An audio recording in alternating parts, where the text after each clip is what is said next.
All right, so we're counting up to our next cruise with a cruise tip a day for the next 31 days. Today we're going to talk about embarkation day and specifically about the muster drill.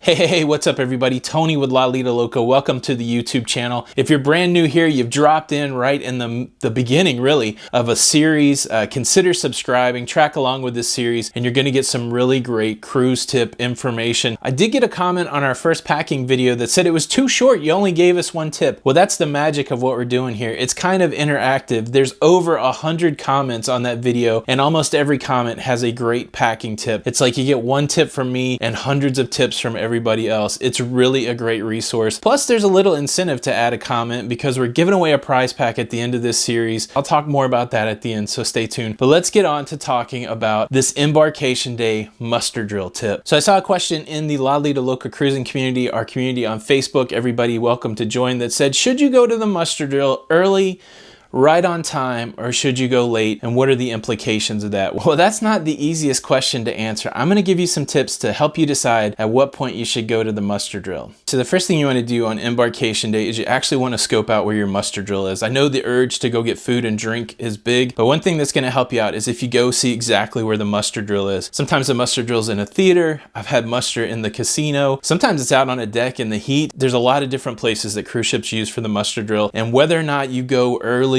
right on time, or late is going to be determined by where the muster drill is. So let me break it down for you. One of the worst muster experiences we ever had was on the Carnival Liberty, and on that one we went right on time, and they were having that outside on a deck, and everybody mustered on the same deck. I believe it was deck 4. Now the problem was they lined us on the deck 5 deep, and so if you weren't early, you weren't up against the wall, and if you weren't late, you were right in the middle, and you had to stand there forever. Let me tell you what, it was torture. We were standing in the heat in the middle of a group of people behind us, people in front of us, packed in like sardines, waiting for the muster drill. We definitely did not benefit for showing up right on time. On that one, if we'd have showed up early, we maybe could have leaned up against the wall. If we would have showed up late, we could have been maybe last in, first out. That was not the case. So that's a good example of when you'd want to show up early. Another time you might want to show up early is if your muster station has some seating, but not a lot of seating, and you want to make sure that you get the seating. And a time that you might want to just show up on time is if it's somewhere where everything's seating, like the theater or the casino. You can just go right on time. I'm real hesitant to say that you should go to a muster drill late because there's nothing worse than waiting on people to come and show up at the muster drill. The way it normally works is you will hear an alarm that calls the crew to muster. Now, if you leave when they do, you're kind of going to end up there early. Then there is a second alarm that calls all of the passengers to muster. That's kind of right on time. If you wait until after that, you're potentially going to be late, and you're potentially going to be holding up the rest of the cruise. The way it works at muster, they have to scan your card or your medallion to make sure that you're there, and so you don't want to be too late because you're actually going to hold up the safety briefing. However, in certain circumstances, you do want to be as late as possible. I will reference again that example on the Carnival Liberty. If we would have showed up right on that line where we were late and almost too late, it might have been a better experience. The question for the comments today is, what is your favorite embarkation day tip? Doesn't have to be around muster drill, but if you have a good muster drill story or muster drill tip, leave that in the comments below. We're going to pin one of those comments to the top. That's going to be the pinned comment for day 2 of the count up, and at the end of the 31 days, we are going to draw from those 31 pinned comments and give away a prize pack that we've